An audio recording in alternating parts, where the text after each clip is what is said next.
Hello everyone, welcome on my channel. Today we will talk about Ford. The Henry Ford Company was Henry Ford's first attempt at a car manufacturing company and was established on November 3rd, 1901. This becomes the Cadillac Motor Company on August 22, 1902, after Ford left with the rights to his name. The first motor company was launched in a converted factory in 1903 with $28,000, equivalent to $807,000 in 2020. In cash from 12 investors, most notably John and Horace Dodge, who would later found their own car company. The first president was not Ford, but local banker John Gray, who was close to assuage investors' fears that Ford will leave the new company the way he had left its predecessor. During its early years, the company produced just a few cars a day at its factory on Mack Avenue, and later at its factory on Pickwick Avenue in Detroit, Michigan. Groups of 2 or 3 men worked on each car, assembling it from parts made mostly by supplier companies contracting for Ford. Within a decade, the company would lead the wars in the expansion and refinement of the assembly line concept, and Ford soon brought much of the part production in-house. Henry Ford was 39 years old when he founded the Ford Motor Company, which would go on to become one of the world's largest and most profitable companies. It has been in continuous family control for over 100 years and is one of the largest family-controlled companies in the world. The first gasoline-powered automobile had been created in 1885 by the German inventor Karl Benz.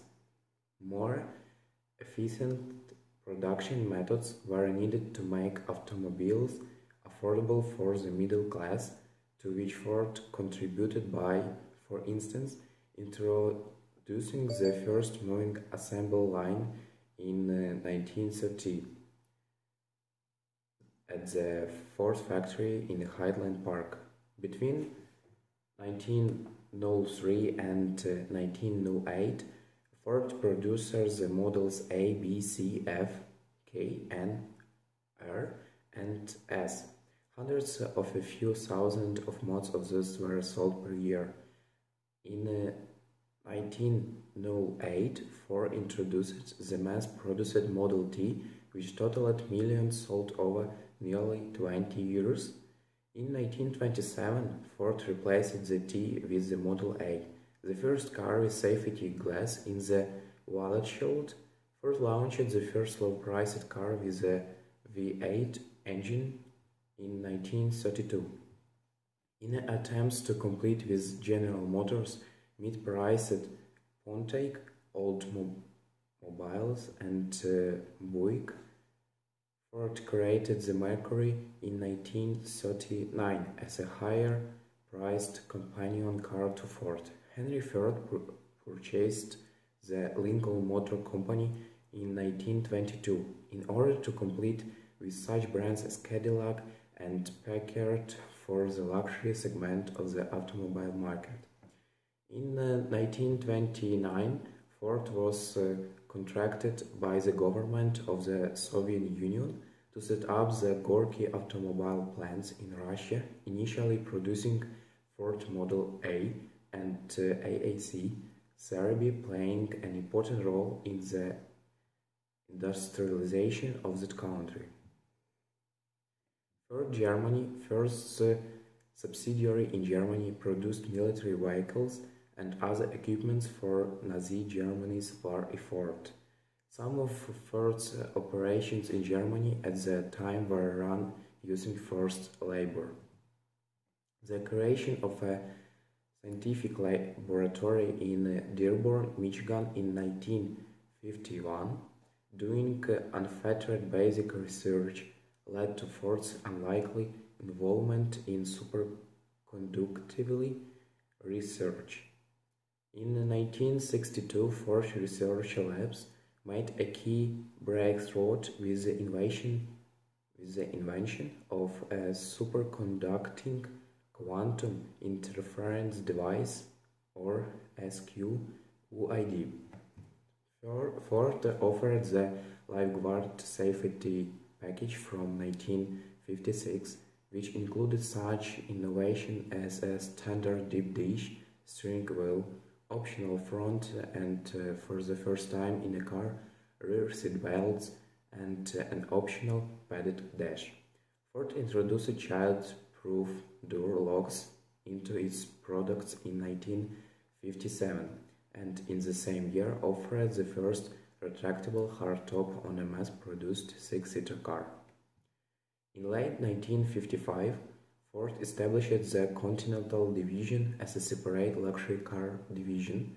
This division was responsible for the manufacture and sale of the famous Continental Mark II. At the same time, the Edsel division was created to design and market the car starting with the 1958 model year. Due to limited sales of the Continental and the Edsel disaster, Ford merged Mercury Edsel and Lincoln into Me-EL, which reverted to Lincoln Mercury after Edsel's November 1959 demise. The Ford Mustang was introduced on April 17, 1962 during New York World's Fair, where Ford had a pavilion made by the Walt Disney Company. In 1965, Ford introduced the seatbelt reminder light. With the 1980s, Ford introduced several highly successful vehicles around the world. During the 1980s, Ford began using the advertising slogan "Have you driven a Ford lately?" to introduce new customers to their brands and make their vehicles appear more modern. In 1990 and 1994, respectively, Ford also acquired Jaguar cars and Aston Martin. During the mid to late 1990s, Ford continued to sell a large number of vehicles in a booming American economy with a soaring stock market and low fuel prices. With the dawn of the new century, legacy health care costs, higher fuel prices, and a faltering economy led to falling market shares, declining sales, and diminished profit margins. Most of the corporate profits came from financing consumer automobile loans through Ford Motor Credit Company. That's all for now. Thank you for watching. Please subscribe. Bye.